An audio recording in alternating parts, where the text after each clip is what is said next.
Welcome everybody to Speak the Truth this Sunday. My name is Gary Johnson. I'm your facilitator, and I'd like to introduce our co-host, or our host. He's the man of the hour. He is the 2020 NABJ, National Association of Black Journalists Pioneer Award winner. Ladies and gentlemen, Mr. Harold Bell. Thank you, Gary. Well, I'd like to welcome everybody. Of course, I got a co-host today, and I'm talking about the one and only Mr. Lawrence Lucas. Lawrence is a native Washingtonian. He joined the Agricultural Department in 1977 as a presidential appointee with the Jimmy Carter administration. He has been overseas. He's been out in the struggle. He's been the voice of the Black farmer for decades now. Larry and I have a lot in common. We were student athletes at Spingarn High School together here in Washington, D.C. in the late 50s. I'm a presidential appointee too. And I've been following Larry for quite a while in the work that he's been doing, especially with the Black farmers. I mean, you're talking about a guy that's really been in the struggle. And what I would like to do right now is to bring in my co-host of the Black Farmers, Mr. Of course, Larry Luke. Larry, come on in here, will you? Lucas, come on in here and tell us what's been happening since the last time that we had you here. Let me say this, that the Biden started courting the Black farmer when we had you on the show here several weeks ago.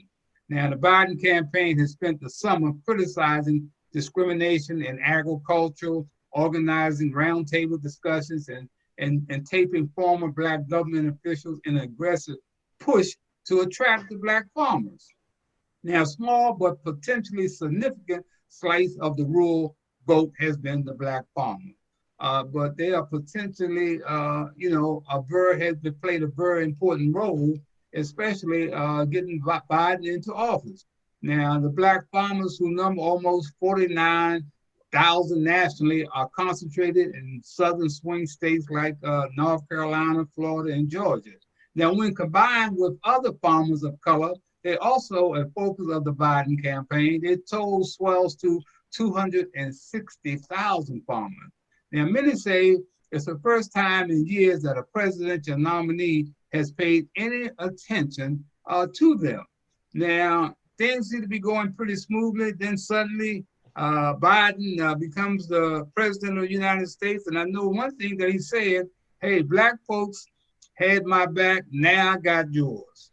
Now, Biden was dead man walking until he went to South Carolina and Clyburn came out of the woodwork and supported him.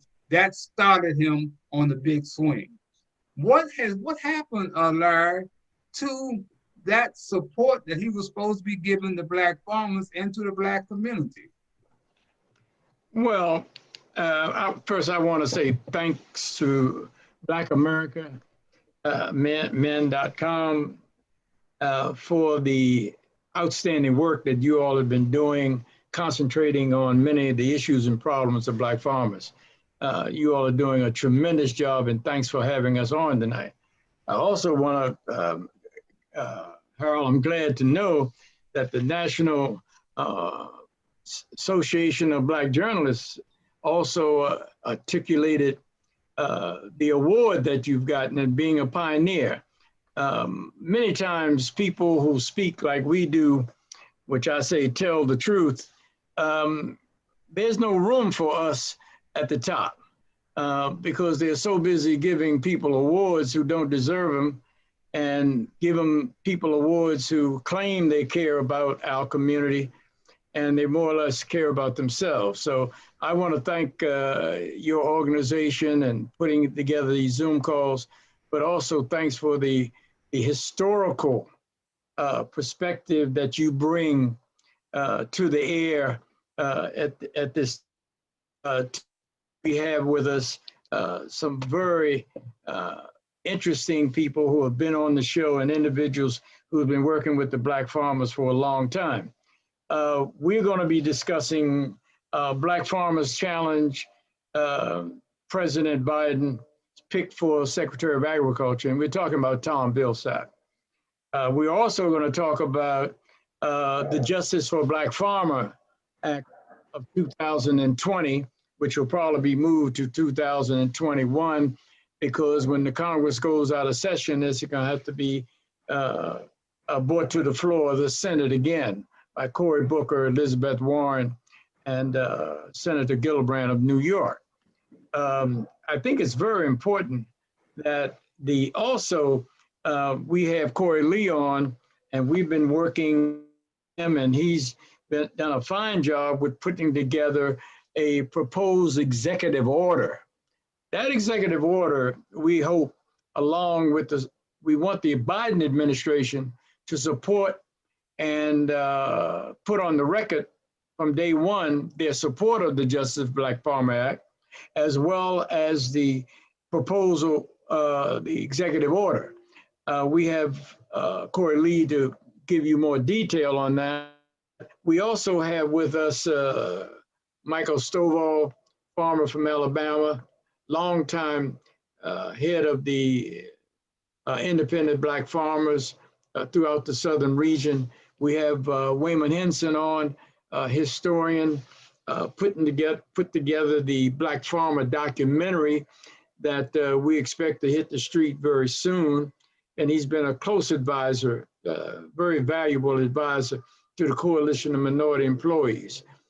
We have Lloyd Wright, longtime employee at USDA who also retired there. And Lloyd Wright was also civil rights director at one time, and he came back to work for the Vilsack administration to help them to correct the problem that Black farmers were having, such as debt relief, such as not doing investigations.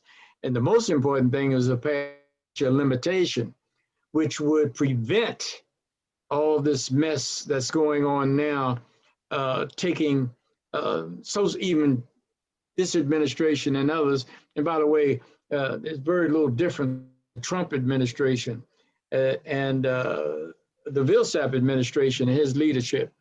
Farmers were foreclosed and farmers' land were taken and their wealth taken under both these administrations. And the best we've ever had is the Clinton administration. So what I want to do is I'm thinking about, I think the most important thing is we want probably Michael Stovall to start off this evening, because he's a farmer, he knows the issue, and we're primarily, again, focusing on this selection of Vilsack. And Michael, are you there? Please come on and share with our listeners and the group what the problems are today with the selection of Tom Vilsack. Michael's picture went out. Okay, Michael, I don't see you, so here you go. Yep. Okay, and unmic your, can't hear you.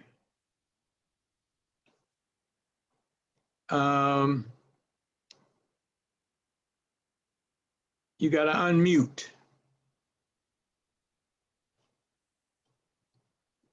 Okay. I think we have a very important. Thank you, Michael. Okay. Tell you what, while Michael's trying to unmute, let's go to Lloyd Wright.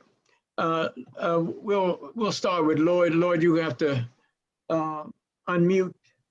There we go. And Lloyd Wright, share with us what you think about what's going on with this nomination of Vilsack and what we are doing to still help Black farmers, whether Vilsack is nominated and passed on or not. Thank you for being here today. Thanks, Lawrence, for having me on. What's going on with Vilsack? Well, we had him as secretary, as you well know, from 2008 to 2016. And during that period, there were a number of issues he was supposed to address, including the debt that was not forgiven under Pigfoot, And there were new complaints filed by most of these farmers. However, since the statute of limitations was only 2 years, we drafted a bill to extend the statute to allow us to settle those complaints, and money was set aside in the bill, by the way, to do that. However, we didn't get help from Vilsack. That bill passed the House with the help of the Black Caucus, Congressional Black Caucus. It passed twice, but each time it died in the Senate. And I later found that really he didn't support it, although he hired me to come back to put a plan together to address those. Now, if you look at his website and you look at his resume, he claimed that he addressed 14,000 complaints. But the truth of the matter is not one single farmer got a nickel or any relief from addressing those 14,000 complaints. What really happened was that we went through, evaluated them to determine what kind of settlement would be necessary, and we used that as a basis for drafting the bill. But since the bill didn't pass the Senate, and therefore we were not able to pay the farmers, not one single farmer benefited. The truth of the matter is, during that period, some of the farmers who had debt and had gotten to the age and health position where they couldn't work had social security disability checks coming in. And under Vilsack, they garnished those, set aside, they call it, and took part of the money that these farmers had to live on. And so that's part of the problem. He did not address the Black farmer issue. The other thing is that he was pretty slow to hire Blacks, but quick to fire them. And as you well know, the most probably well-known case was Shirley Sherrod, that he fired for something she didn't do. Had he waited 24 hours, he would have known that. However, he was so quick to fire her, he couldn't wait until the next morning when CNN would have told him that the story that was put out in the news was not true. But he fired other people the same. And in some cases, he fired Black employees for things that white employees did the same, and they might get training or a reprimand or whatever. Black folk would lose their jobs. So he was quick to fire Blacks, but slow to hire them.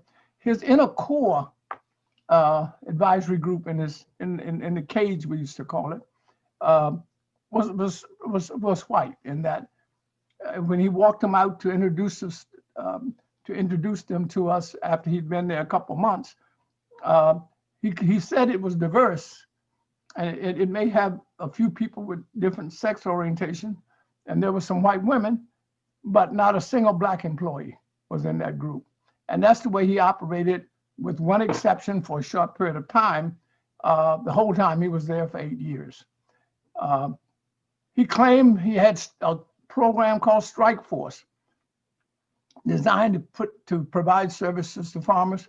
It was really smoke and mirrors. He used the fact that there were Blacks in a county to put more money there, but it turned out that the white farmers got all the money. And when a study was done to evaluate the 8 years that he was there, and the Republican administration prior to Vilsack provided more money to Black farmers than Vilsack did. He claimed he turned around the decline of Black farmers,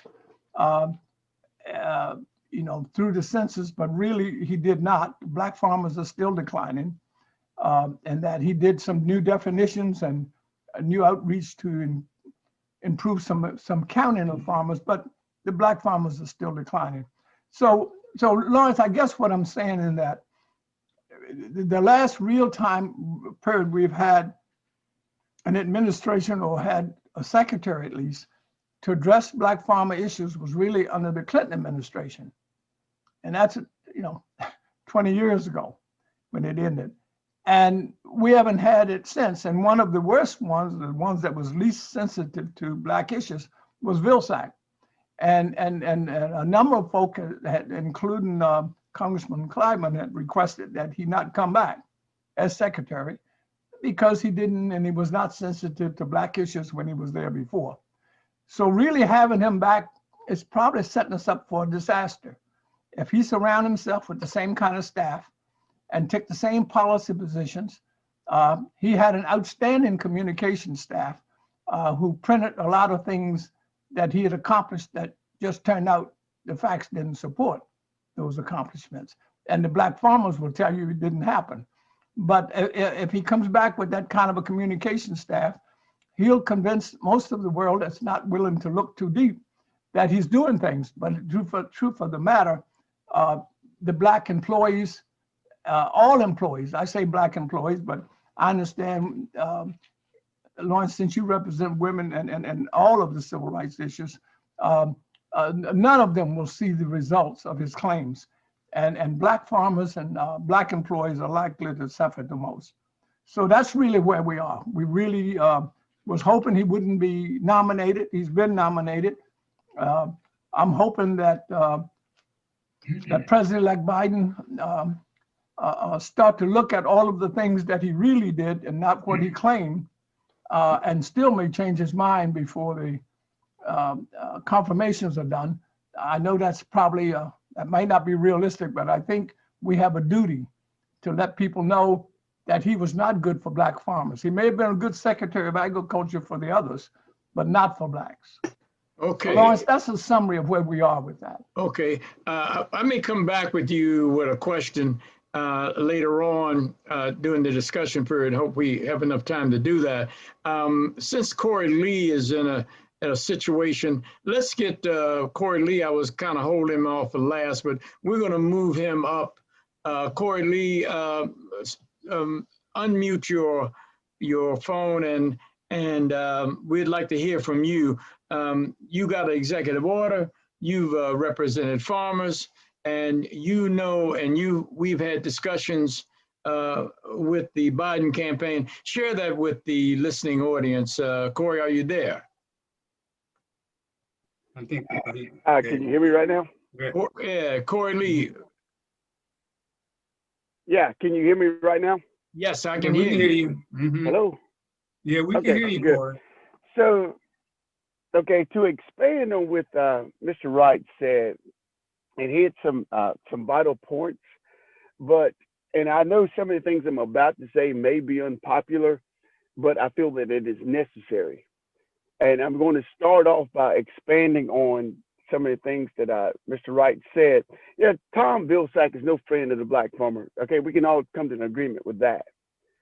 Okay, but however, in my opinion, I think that if the president-elect Joe Biden, if he's serious about the things that he said, because as Mr. Lucas stated, that it was Black people that pulled him out of the embers in South Carolina that propelled his victory. So if you're serious about civil rights, then you can sign an executive order that the Black farmers will not get caught up in the red tape that requires legislation like the 2020 Black Farmers, the Justice for Black Farmers Act, which is a valiant effort. And I applaud Mr. Lucas and his team for putting that together. But we need help right now.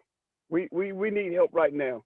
And so, and my thoughts are, we have crafted an executive order that would give Black farmers the relief that they have been waiting for decades right now. And that needs to be done day one.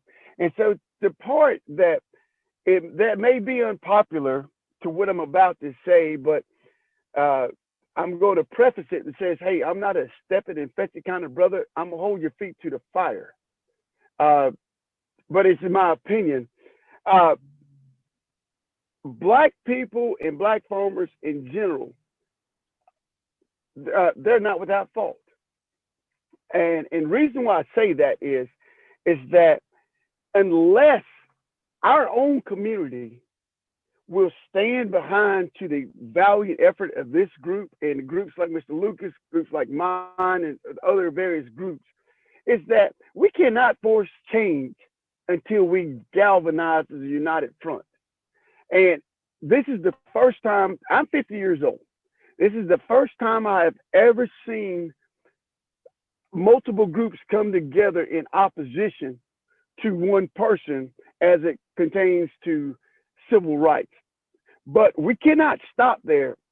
And please forgive me for forgetting the name, but the gentleman that's doing this, or one of the panelists that's head of the National Black Journalists Association, we need you guys to get more involved in getting the message out there, because what I'm about to say is a fact.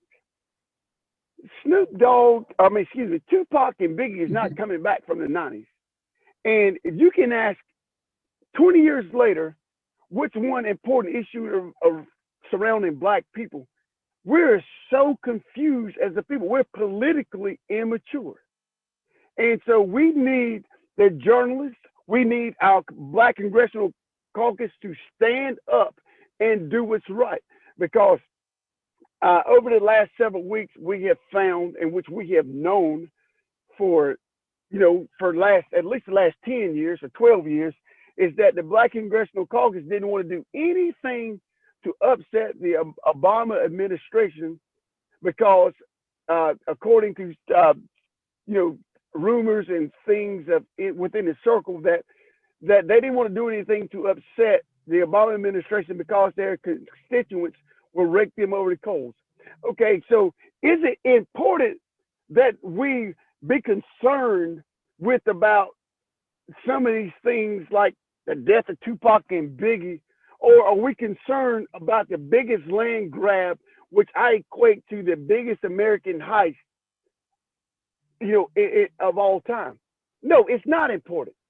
But our people need to understand the value or the injustice that's been done, that's been created right before their eyes.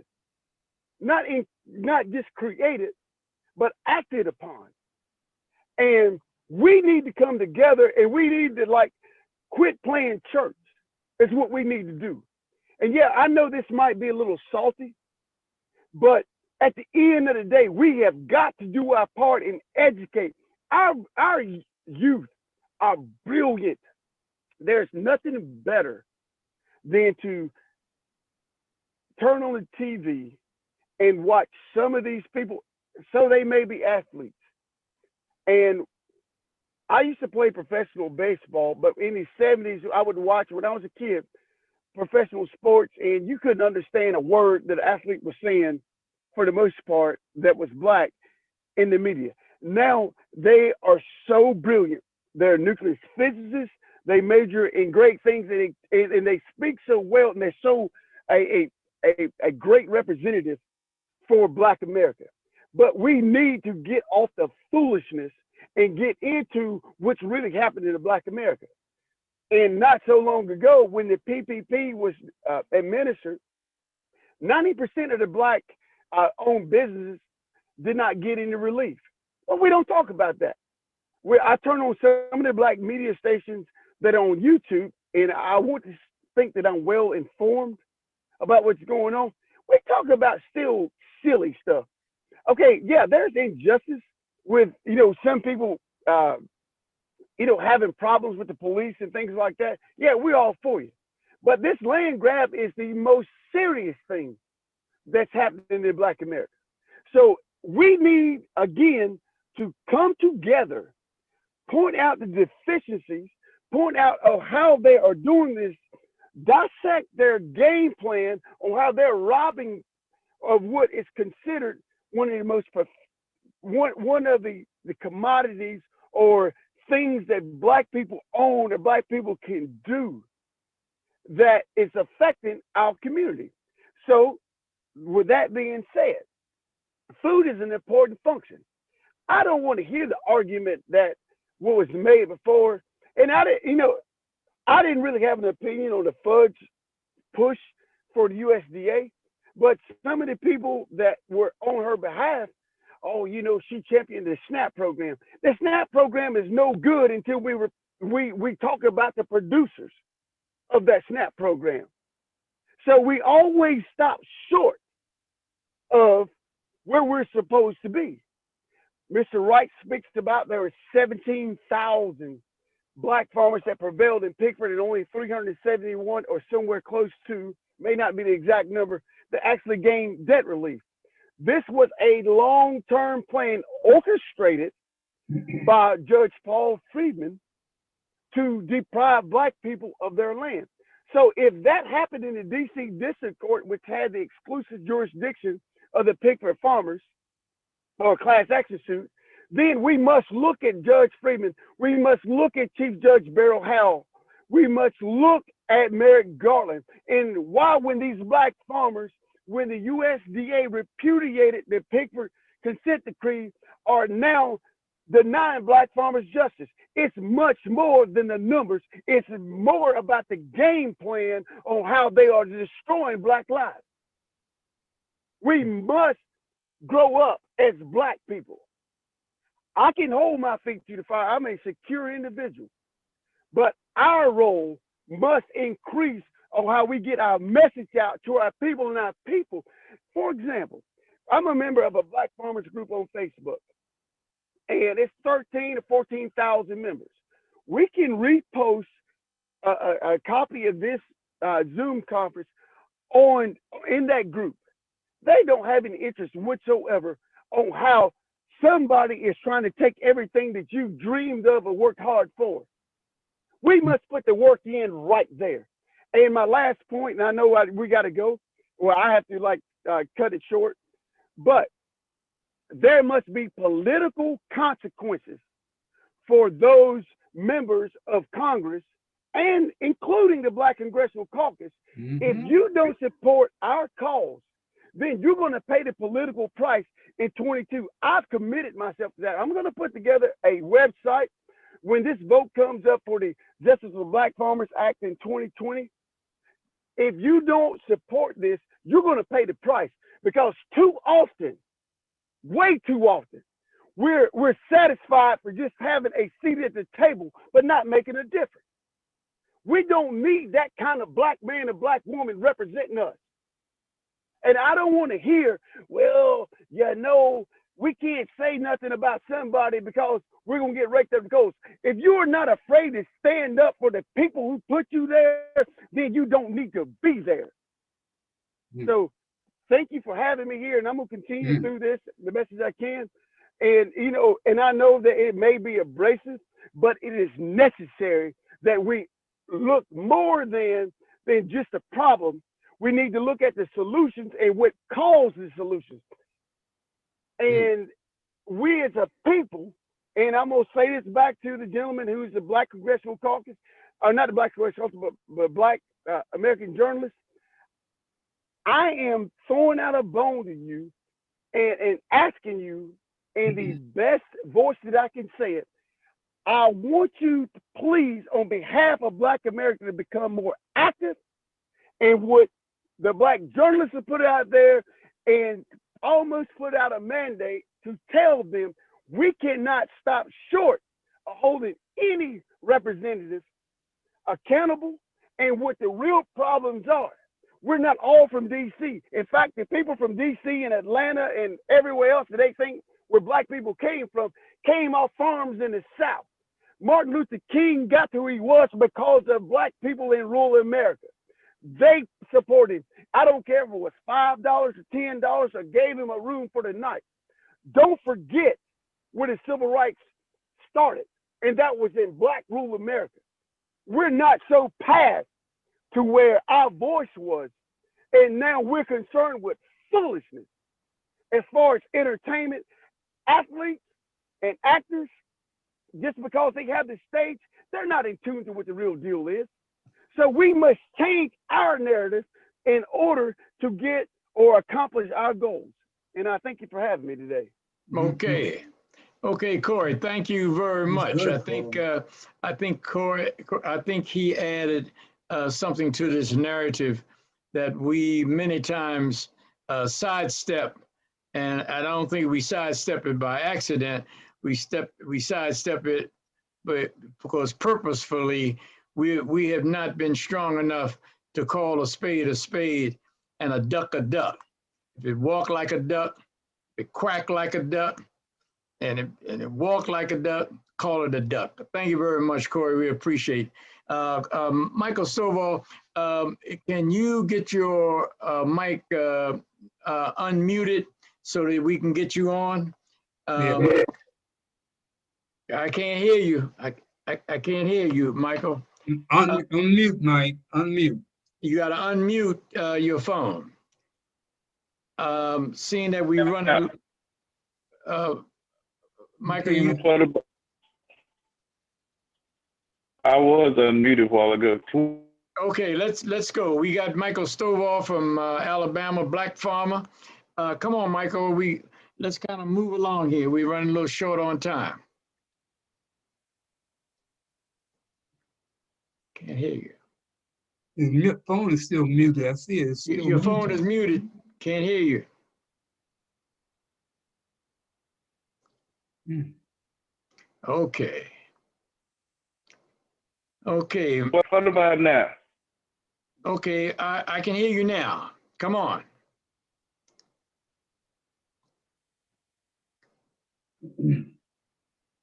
It's still muted. He's still okay. Michael, you're gonna work out a way where you can get that phone down. We're gonna move ahead. We have Waymon Hinson also on. So Waymon, I want you to kind of take off from where we are. We're running a little short on time. By the way, are we gonna go beyond that hour? Yes, go ahead. Go ahead, man. Keep it going. Keep it going. Hey, Waymon, please share with us. Waymon he's been with us. I don't know why this. Hello. Okay. Okay. You having problems, Michael? Yeah, Waymon, go ahead. Yeah. We're gonna go to Waymon. Yes, I'm here. Tell them a little about yourself real quick. Well, the short verse is that I'm a retired academician, spent 26 years in the academy teaching psychology, marriage and family therapy.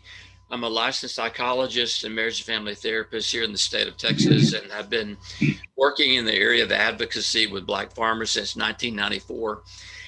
At that point, between 94 and 97, I was hired as an expert witness for the first 4 cases that were settled with the USDA and DOJ. It was in the fall of 1997 that my path crossed with Lloyd Wright there at that really interesting mediation hearing. Lloyd, I remember where you were sitting. I remember Michael Sitkoff, him and James Myers almost coming to blows. So that's frozen in my head. So I've written a couple of modest pieces. The most significant thing that I feel is really kind of at the DNA of how I'm wired is this film. I'm just a layman in pursuit of justice. Black Farmers Fight USDA. It's a cooperative thing between Sean Hill and me, funded in part by BIFA and in part by friends and family across the country. So that's kind of my pedigree, the short verse. The thing that I hear in this conversation as it relates to what I heard and experienced with farmers in 1970, 1997, all the way up to now is really a continuous story. So my role in 97 was to serve as expert witness for those farmers. The film that Sean and I are doing tells the story through their own words, expressions, lived experience of what it is like to be in battle with the USDA. So in terms of pain and suffering, who better to tell their stories than themselves? So Sean did the filming and did the editing, and I simply asked the questions. And Sean captured the emotion, the words, the emotion, the tears, the angst of what it was like almost losing their land, what it was like for a farmer's wife not knowing if her husband was going to come home at night. That farmer telling the story about being shot at by a rifle from X number of yards away, busting out the window in his tractor. So those things, it's an hour-long documentary, and it will tell their stories in vivid detail. But when I think about what I saw in 97 and what the film captures from 97 to 98 with discrimination that occurred back before that, and we look at now, there's a long racist track record that the USDA has. Now, what we've heard for years, Sean and I have, the film, it took 2 years to put it together. Sean and I put like 30,000 miles on our bodies from Texas to Virginia to DC to New Jersey. What I think I lost my train of thought.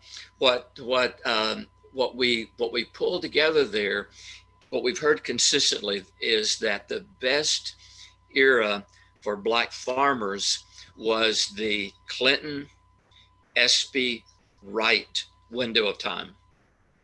Bill Clinton, Mike Espy in USDA, Lloyd Wright, Office of Civil Rights. So it's basically gone downhill from then. And so if you look at what's going on now, and Lawrence and I can tell you, and Lloyd, long drawn out stories of how we engaged Elizabeth Warren, Bloomberg, Sanders, Biden.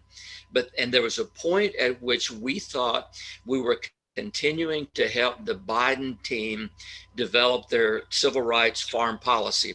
But we hit a brick wall, and the brick wall was their policy was pond water weak. It was babbling brook weak. It was thin. It was, no words for it. And so we thought it was a work in progress, but it was a done deal. And we knew it was a done deal when we saw it on the webpage. And we saw it in 2 or 3 articles that were released about that time. And so I think the role that the documentary plays in this journey is telling the story of that which was and that which is and that which will be, unless we the people get out there and stir up enough water, stir up enough sandstorms so that Biden chooses to pull Vilsack as the nominee. And until Vilsack is confirmed, that's what I think we ought to do. We know that Vilsack is a known commodity, but it is a bad commodity. It is meat that is rotten and stinking. It is water that is messed up and will make you sick if you drink it. And we say that from the Black Farmer Movement, but there are a lot of other groups that say that. And so we're not the only voice, but we need just to actualize our voices. And so I would encourage you to follow me on Twitter. I've started a modest thing called hashtag Just Say No to Thomas Vilsack. And slowly there are people who are picking up that hashtag and repeating it.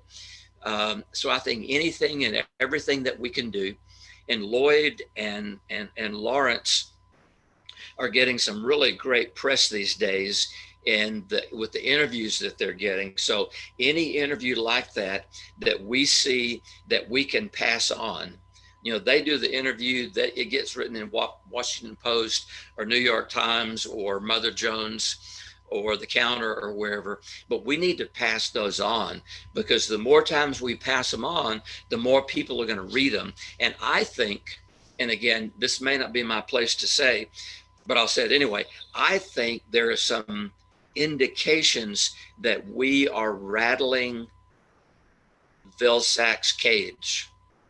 And I think we need to keep on rattling Vilsack's cage, and not just Vilsack, but also Biden and Kamala Harris, because they're the ones guilty of appointing this man. Right. They're the ones who made the decision that is stirring up our blood to the point of boiling. So that's my story, and I'm sticking to it. Oh, thank you very much. I think to add to that, there is also an outcry in rural America, dairy farmers, young farmers, environmental groups. So Waymon is correct. We do have a following. And like Corey said, there's never been so much upheaval that we have been in the middle of on behalf of Black people in this country, except for the civil rights movement. And after Dr. Martin Luther King died, Black folks really went to sleep on this issue of civil disobedience that's going on in our communities.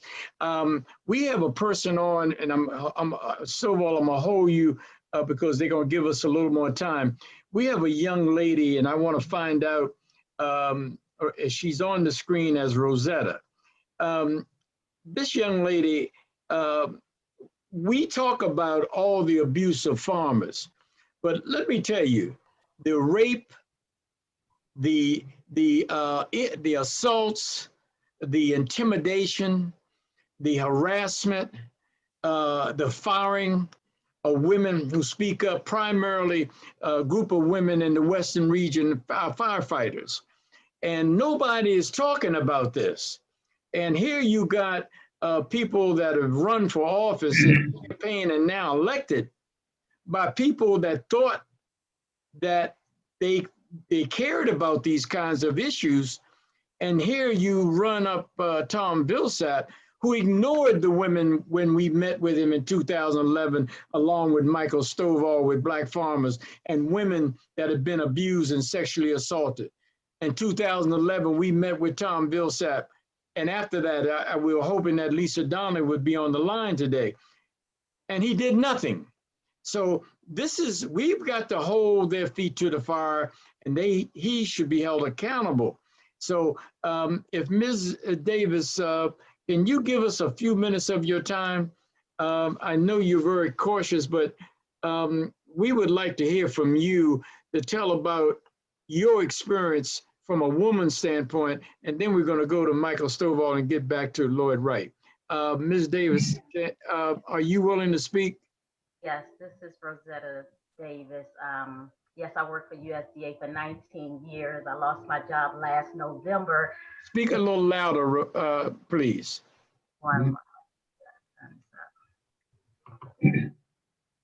Okay, can you hear me better? Yes. Right. Yes, I'm Rosetta Davis. I worked for USDA for 19 years. I was sexually abused. Let's not put it candidly. I was raped by a manager at USDA years back, and I went directly to Vilsack with it. He pawned me off to Oscar Gonzalez. We spoke for several hours. I filed a complaint. I did everything that I was supposed to do. Vilsack did not protect me. From that time forward, I was harassed, retaliated against by managers, passed around. They just totally disrespected me to the point that in November of last year, they removed me from service after 19 years. And did nothing to the manager who abused me or the managers who harassed me thereafter. So I'm appalled that the Biden administration would bring Vilsack back under any conditions. And the women of USDA should be up in arms, raged about what happened, not only to me, but to Sherrod and the other women who will not speak up, who have not spoken up. The lowest is out there. There are so many other women out there at USDA who have been abused mentally, physically, and financially by the management staff at USDA. And Vilsack did nothing about it. He knew firsthand. I went directly to the cage. So he didn't have to hear it secondhand. He heard it straight from Rosetta Davis. He did nothing about it. He allowed it to go on for years. I was constantly harassed. Constantly. They did awful things to me. I had supervisors who put their fingers in my face in an attempt to get me to get irate. I had anxiety attacks. I was taken out of USDA in ambulances because my pressure was so high. I had an anxiety attack. USDA is short of killing me. Short of killing me. USDA almost had me. Ms. Davis, I want to thank you for coming on. I know this takes a lot of courage for you to step forward at this time. We're going to continue, as the coalition was there in the earlier days of your complaint, and we made sure that you were not suffering alone. I wanted to share this with our listening audience. This is one example. Women came from California and they spoke on the Hill before the government oversight and reform. Denise Wright, Lisa Donnelly, Shannon Reed. And we, in those hearings, they articulated the kind of abuse that was going on. So no one in Washington on Capitol Hill, ladies and gentlemen, can say they don't know about it. And if they don't know about it, it's because they don't want to know about it. And we need to keep the record straight. And we have to have the courage, and we know that there are consequences to everything we do.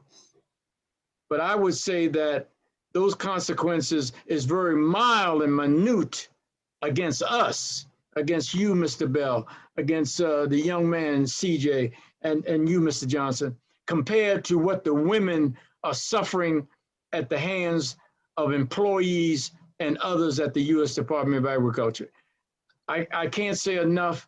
Thank you, Ms. Davis, for having the courage, because this record is going to be heard by others. And I want to thank you for being there. I'm trying to, Michael, I hope we can hear you now. Come on and tell us about what your feeling is about Vilsack, and not so much about your case, but what you're feeling from a Black farmer standpoint about this selection of Vilsack, the Justice for Black Farmer Act, as well as the executive order. Thank you.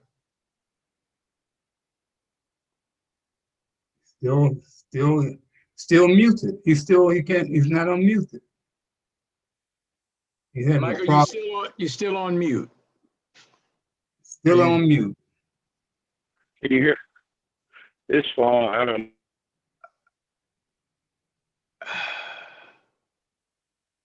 Going off and on you, Michael. Okay. Still on mute. What about now? Got you. Whatever you do, stay with it. It does it on its own. Let me comment. Cheer up for this thing. I go crazy. But the young lady was complaining about being raped, and that's sad. It's sad that the USDA have destroyed many farmers and many families' lives across the country.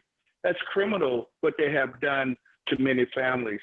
We need to come together, regardless of Republicans or Democrats, and fight this issue.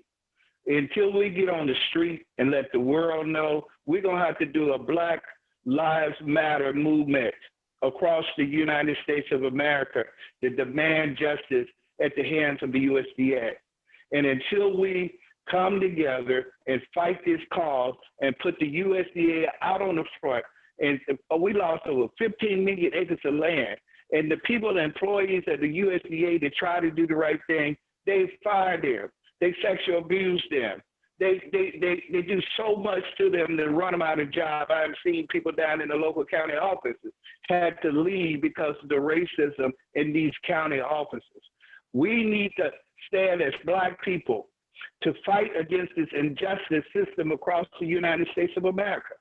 Bill Stout, a Secretary of Agriculture coming back under Joe Biden, that's wrong. If he can't see the blocks on the wall, we need to show him the blocks on the wall. But we need to point it out until we stand from the top house to the low house to get this justice done. We're not going to accomplish anything because we're going to be beating a dead horse and he ain't going to get up and run. I'm a farmer that's been fighting the USDA for 29 years. I have seen a lot of people die. I have seen a lot of employees leave. I've seen women up there in 2011 with sexual abuse, and they was crying on the steps where we were staying at. I've seen all that stuff. We got that. As Black people, we done lost 15 million acres of land. We started losing wealth because of this United States of America injustice. People get good jobs up there in Congress, and they don't want to tip the hat. But we need to hold them accountable to make them tip the hat. Because we are sick and tired of being sick and tired, and we're going to bring as many people in Washington if we can, because we're going to ban with the Black Lives Movement. And how much land, how much wealth been taken from our people, and how people are sexually being abused. This USDA needs to be stopped, and it needs to be stopped now. Thank you. Larry, let me say, Larry, right here, I want to go to Jackie, because Corey said something very important about the media, man, how this information is not getting out to the media. Corey, I'm just a troublemaker in the media. Jackie has more influence with the National Association of Black Journalists than I have. I've been bickering with the media for over 40-some years, man, trying to get our stories out. And I was finally given a Pioneer Award. But the National Association of Black Journalists can play an important role in what's going on. And I want Jackie to come in here and give her 2 cents. Jackie? Okay. Yeah, one of the things that NABJ has done has been to create opportunities for reporters to cover stories that their publications and their stations and networks won't pick up. So we know that there are a few papers, a few networks that may pick up the story of what's happening to the Black farmers, but a lot of places don't even have agriculture writers anymore. It's a beat that's been kicked to the curb a long time ago. So you don't have somebody who is steadily day in and day out paying attention to these details. And it's only when something happens, a lawsuit is filed, or there's some big demonstration or disturbance, that someone then kind of turns and looks at the issue. And so I think that what has to happen is NABJ can take it on as a project. And I'm more than happy to suggest that to our president, Dorothy Tucker. I'm sure she'd be more than happy to take it on. She herself is an investigative reporter. And look at the issue and examine it in a way that is unlikely to be done in predominantly white-owned media. I think too that going to the National Newspaper Publishers Association and getting the Black media to get on this story and do it in concert with each other. If they're working as a coalition, there are likely to be more stories that are spread out over the country. But one of the questions I had as I was listening to everybody was to look for some baseline stuff that would help us know how to ask informed questions. You know, we've got to figure out where to start. And if we spend our time starting at the very beginning, we're going to lose a lot of history and a lot of time. And so if there are things that we should be looking for, certain things we should be reading, you know, certain people we should be talking to, certainly, you know, everyone who's here today would be a good source for starters. But if there are other things that can help us get up to speed so that when we come to you, we're not asking you obvious stuff that can be found in you know, clippings somewhere, but things that move the story forward, that would be real critical to the development of coverage. Okay. Gary, let's bring Gary in. Gary, because you know, you got blackmeninamerica.com, and that's a very important media piece that we need to take advantage of. Well, I like to use the forum here for shows just like this, and then to put them on our social media platforms, and then other people. But you know, even just being here and this being maybe our 3rd show where we focused on this, and then I've done some stuff, there's so much more that I don't know. Mm-hmm. And that's really powerful. And so I've already taken some notes here, and like after the show, I'm like, man, I got to research this. I've got to talk to somebody about that. So it's a constant struggle, but it has to be this. I mean, there are unheard voices. And when I just try to calculate in my head the number of acres lost or stolen, that's staggering, beyond staggering. So it's just so much more that I don't know. And then the human calculation, the human toll with families, it's beyond comprehension. We can get you any and all the information that you need.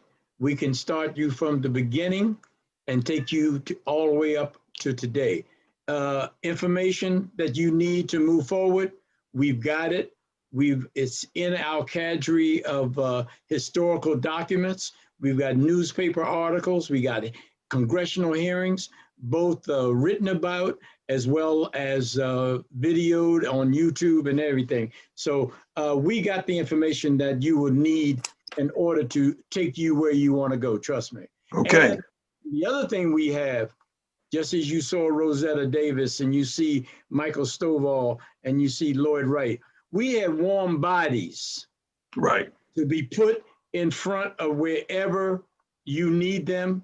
But in terms of a resource, we have put together over 100 Black farm organizations, both rural as well as urban, across this country. So we have people like Lloyd Wright, who also represents organizations who have been in the system. Lloyd, you want to add anything to this conversation at this point, please? Okay, good.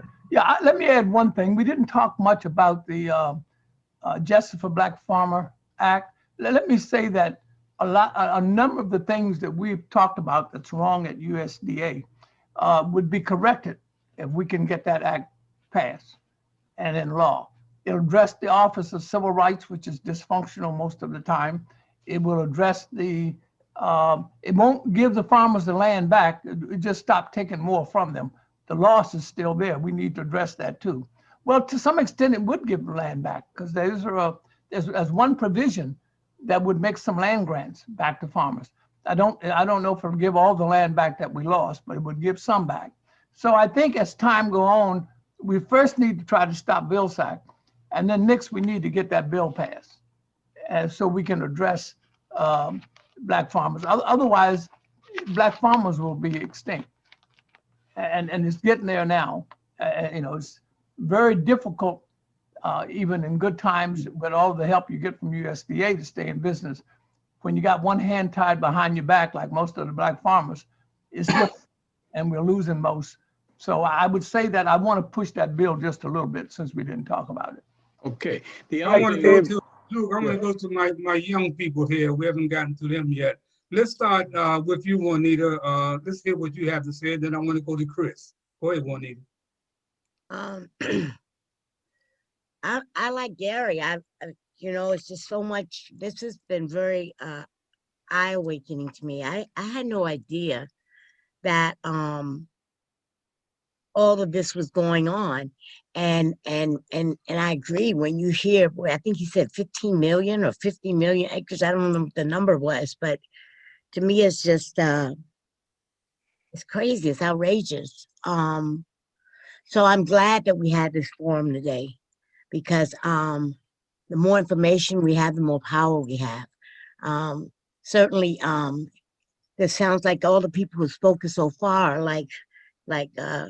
are busy. They're doing everything from every different area to try to bring awareness to this problem. And I agree. One of the suggestions I heard about finding ways to get the smaller media to unite and run some articles, run some stories simultaneously with each other is a good eye awakening. People in the community read those little publications, and you just need a whole lot more bodies out there that's willing to stand firm and advocate for the Black farmer. And very quickly, I wanted to say to Rosetta, on a personal level, I understand completely because I too have been raped. So I know how degrading, but more so the fact that you had to keep going to that same place for 19 years and dealing with all of the harassment and abuse that was delivered to you, because you had the courage to speak about it. So I commend you for that. And certainly if there's anything that another body or voice can do to support you, I'm 100% on board with whatever that may be. So that's all I have to say about that. I'm I talk all the time. I'm lost for words. I just cannot believe all this stuff I just heard. But it's got fire in my belly. So, I don't know where I fit in. I'll get in where I fit in. But thanks for bringing this information to us, because it's very eye-awakening. Chris? Yeah, I have a few things real quick, but one of the first things is this is who Joe Biden is. This is who he's been his whole career. This shouldn't come as a shock to anybody. This is what the young activists were trying to warn people about Joe Biden, as he is the lesser of two evils, is still an evil. Like, he has protected capital, and he's appointing these types of people all over the place. Wall Street execs. He's putting somebody who was on the board of Raytheon in terms of like defense and things like that. Those are unacceptable. He's touting diversity in his cabinet, but there's no diversity of thought. There's just diversity. Oh, he's a black guy, but was he on the board of Raytheon? Is he going to be in charge of war? And same thing with Vilsack and things like that. You can have, these are the kente cloth Democrats. They will only do performative things that help the black community, as long as it doesn't actually cost them and they don't have to actually do anything or do any legislation, which is why I would add, I hope there's a backup plan to that legislation you're trying to push Biden towards, because there's very little chance he's going to pass anything that doesn't benefit his donors over anything. He's not pushing for survival checks. Biden is absent on pretty much any issue that is really important right now. He was there to almost like a hostage situation. It's me or Trump. So he knows he doesn't have to offer anything. And this is where we're at right now. So it needs to be pressure outside of the electoral process. Bills and trying to push him it's not going to work. We're not in a good place. And the only way that you can really threaten these people's power is through capital. And there needs to be a talk of a general strike, organizing a strike, because that's the only way our elected officials will listen to us at this point, because they don't work for us. They're supposed to work for us, but they don't. They work for their donors, and that nothing's going to change that. I want to say, Rosetta, Miss, man, you are such a phenomenal human being for what you've been through, and for you to come on and tell us your story. It's just fantastic. One of the problems that we got too many spooks that sit by the door. And I'm gonna call names, just like Corey. I'm talking about Clyburn. I'm talking about, where were you after you put this man in position when he was a walking dead man? And you let him put somebody like Vilsack, or whatever his name, in the office? Where was Michelle? Where was Barack? Where were you? Corey, Elizabeth. Somebody should have been jumping up and down on chairs and on tables saying, hell no. And like I said right from the beginning, don't expect Biden to save us, because we got too many spoofs that sit by the door who will go along to get along. And that's what's happening. I look, as we're talking about, we got 310,000 people who are dead because of the coronavirus. We got leaders down here on Capitol Hill that will not come across the aisle and save people who are losing their businesses, who are losing their lives, who are losing their homes. Here it is 5 days before Christmas, and they're gonna pass some stimulus bill. And people are out there. They don't work for us. They work for themselves. And when is somebody gonna stand up, like the Congressional Black Caucus, who did beats, as far as I'm concerned, because I was there when they started. I put together the first celebrity tennis tournament for them down on Capitol Hill when they did the first one. And they are an embarrassment to our young people. We got Lori Lightfoot in Chicago. Here, a Black woman on the same type of platform that got Breonna Taylor killed in Louisville. She's a first responder. She comes home from work, getting undressed to go to bed, and these cops knock down her door. And they stand her up in her living room, buck naked with handcuffs. And Lori Lightfoot knew it 2 years ago. And this was before Breonna Taylor. So what are we talking about? Lori Lightfoot is no better than Ron Emanuel, who Biden is thinking about bringing on his staff. When are some people gonna stand up, man? You're scared to stand up. If you're scared to die, you ain't got no business living. You ain't got no business living, man. And I'm talking about Black, we got white folks, and y'all know I've said for years, every Black face you see is not your brother. And every white face is not your enemy. And we gotta sit right here. So, you know, Rosetta, baby, I'm going to pray for you any way that I can. I know Gary is with us, because Black Men in America is one of the top websites out of 500 in the top 10. So we can get the word out. And we need to get the word out. Going back to you, Brother Lawrence. Well, I'm kind of taken aback listening to you all's response. It's a very human one. And I'm sorry to say that many people of responsibility and our leaders ignored Rosetta Davis. They ignored the pain and suffering of Black farmers. I'm kind of taken aback, and Rosetta, I thank you very much for coming on.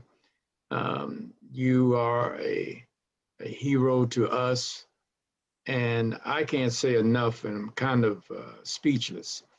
But I wanted to see if Lloyd or Corey could give us, and maybe Waymon, to give us a little closeout, 1 or 2 minutes. Well, take 1 minute. Take 1 minute, Larry. Take 1 minute.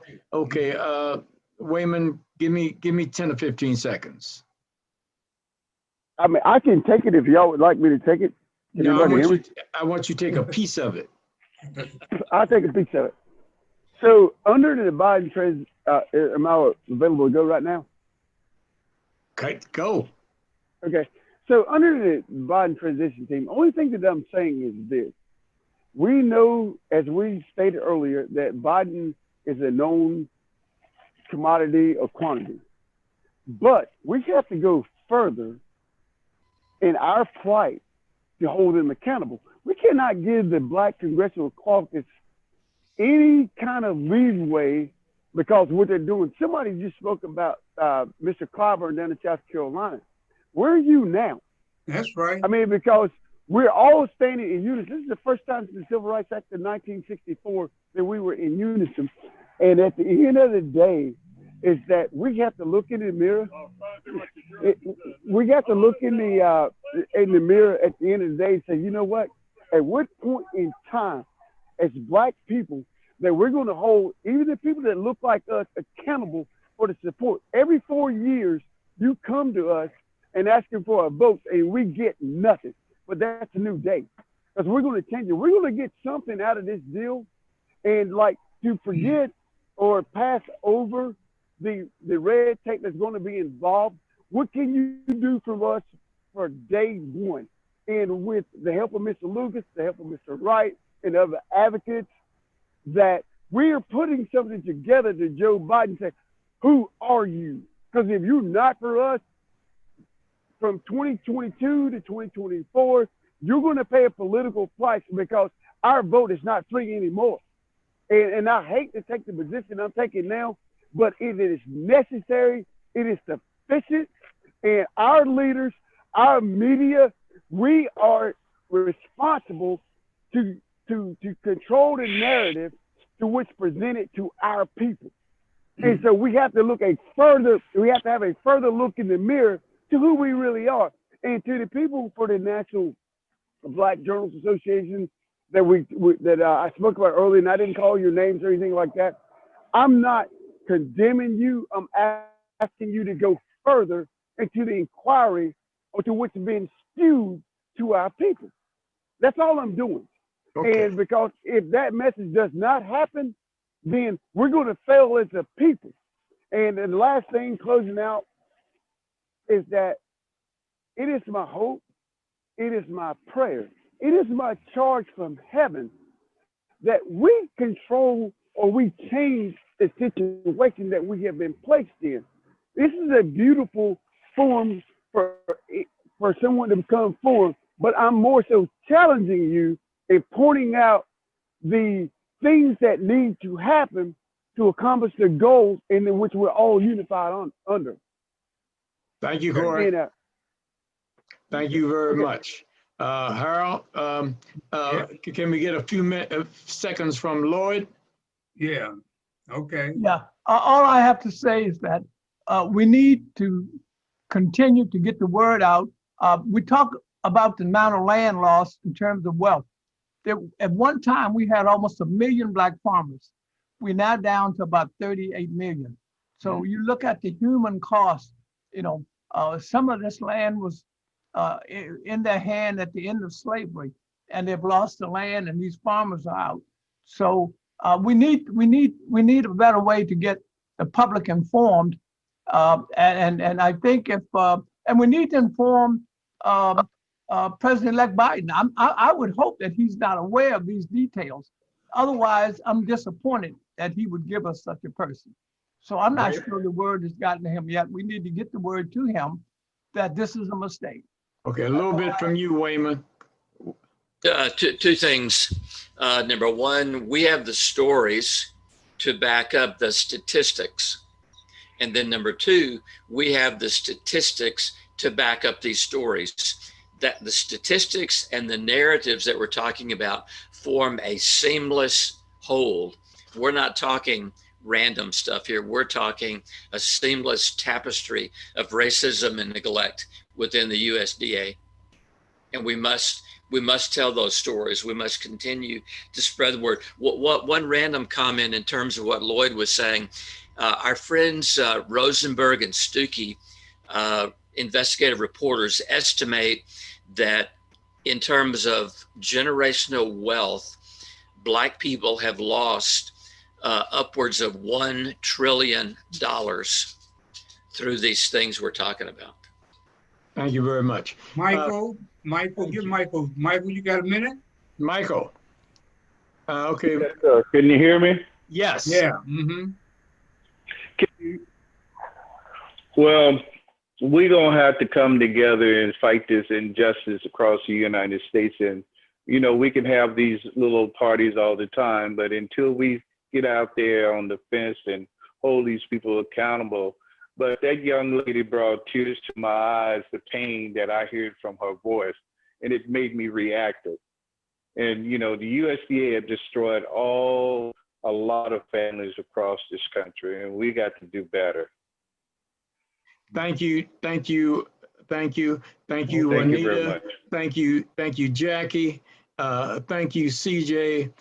Thank you, Gary, and my good friend and colleague and classmate, Harold Bell. Thank you for having us on. We'll be available anytime you want us to return, because this discussion is ongoing, and the issue that we're talking about, we are now in the middle of a storm in Washington, and this upheaval around Biden and this selection of Vilsack is a story that needs to be covered, and it's a story that we're going to continue to struggle and fight for and against. Thank you very much. I want to thank my team. Speak the truth. You guys, Juanita, CJ, and of course Gary, our facilitator, and of course the lady that's had my back for decades, Jackie Jones. This has been fantastic. I think something that we need to follow up on. And I just want y'all to remember too, this is another fight that we in. Black cop.